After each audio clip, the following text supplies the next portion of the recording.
దేవునికి స్తోత్రం కలుగును గాక. మీ అందరికీ నా హృదయపూర్వకమైన వందనాలు, స్తోత్రాలు. ప్రతి ఉదయము వాక్యాన్ని విని వాక్యాన్ని లైక్ చేసి షేర్ చేయండి. అనేకులు కూడా మీరు ఈ వాక్యాన్ని తెలియచేస్తారని ఆశిస్తున్నాను. ఏదేమైనప్పటికీ ప్రతి ఉదయం దేవుని వాక్యం ఉంటే మనకెంతో క్షేమకరము.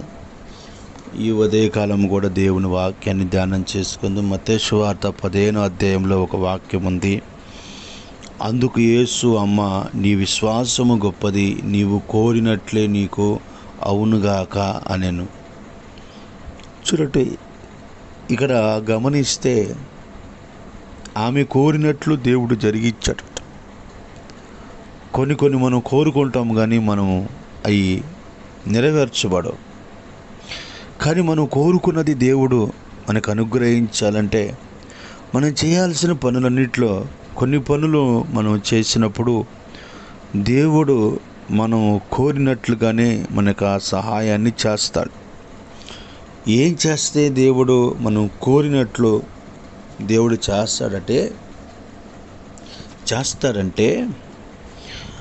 ఇక్కడ మొదట ఏమని అంటున్నాడంటే, నీ విశ్వాసము గొప్పది. విశ్వాసంగా ఉండగలిగితే మనం కోరినట్లు దేవుడు మనకి జరిగిస్తాడు. విశ్వాసం లేకుండా దేవునికి ఇష్టలై ఉండటం అసాధ్యం. అందుకని అబ్రహాం గురించి రాయబడి ఉంది, అతడు ఎరుగకని దేవుడిని విశ్వసించాడంట. అందుకని అబ్రహాము జీవితంలో దేవుడు అద్భుతమైన కార్యాలు జరిగించాడు. నా ప్రియమైన దేవుని బిడ్డలారా, మనకు ఒక విశ్వాసం ఉండాలి. మనం అనుకున్న కార్యాలు ప్రభు చేస్తాడని విశ్వాసం ఉండాలి. మరి ఆ కానాను స్త్రీ ఎంతగానో ప్రభు పాదాల దగ్గరికి వచ్చి అడుగుతుంది, అయ్యా నాకు సహాయం చేయని అడుగుతుంది. దేవుడు ఆలకించాడు, ఆమె యొక్క ప్రార్థన అంగీకరించాడు. ఆమె కోరినట్లుగానే ఆమె బిడ్డను బ్రతికించాడు. కారణం ఏమిటంటే ఆమె విశ్వాసము గొప్పది. నీలో అటువంటి విశ్వాసం ఉంటే నీకు కూడా దేవుడు స్వస్థత కార్యాలు జరిగిస్తాడు. రెండోది ఏంటంటే ఆ గడియలోనే ఆమె స్వస్థత పొందుకుందని. అంటే దేవుడు మనకు ఒక పరిధేమో, ఒక టైం పెడతాడు. ఆ టైం ప్రకారంగా కార్యము దేవుడు జరిగిస్తాడు. నీకు ఒక టైం పెట్టాడు దేవుడు, ఇట్లా జరగాలి దానికి ఒక టైం పెట్టాడు. ఆ టైం దాకా వేచి ఉండు. ఒక టైము ఇంచుమించు 6 కావస్తూ ఉంది, నాకు 8 కావాలి 7 కావాలంటే కుదరదు కదా. ఆ టైం ప్రకారంగానే టైం అక్కడ నడుచుతుంది. ఆ టైం కొరకు మనం ఎదురు చూడాలి. ఈరోజున నీ ఆధ్యాత్మికమైన జీవితంలో సమయం కోసం కనిపెట్టుకో. యెహోవా బలమును పొందుకున్నవారు నూతన బలాన్ని పొందుకుంటారు. ఆయన కొరకు కనిపెట్టుకున్నవారు. రోజున ఇంతవరకు మనుషుల కొరకు కనిపెట్టుకున్నావేమో, బంధువుల కొరకు కనిపెట్టుకున్నావేమో నాకు తెలియదు, కానీ యేసే కొరకు కనిపెట్టుకో.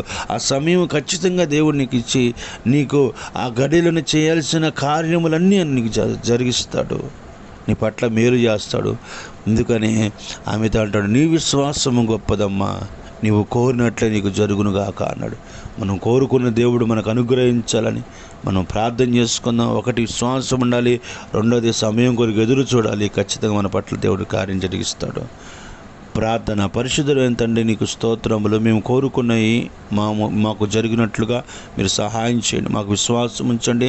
మాకు నేను ఎదురు చూసే కృపను దయచేయమని, మాకు ఏకవహిస్తున్న వాళ్ళందరినీ కూడా దీవించండి. వారి కుటుంబాలను ఆశీర్వదించండి. ఈ వాక్యం వింటూ లైక్ చేస్తూ షేర్ చేస్తున్న కుటుంబాల మీద ఇంకా నీ పరిశుద్ధాత్మను ఉంచండి. వారి అవసరతలన్నీ తీర్చమని యేసు నామమున అడుగుతున్నాము తండ్రి. ఆమేన్.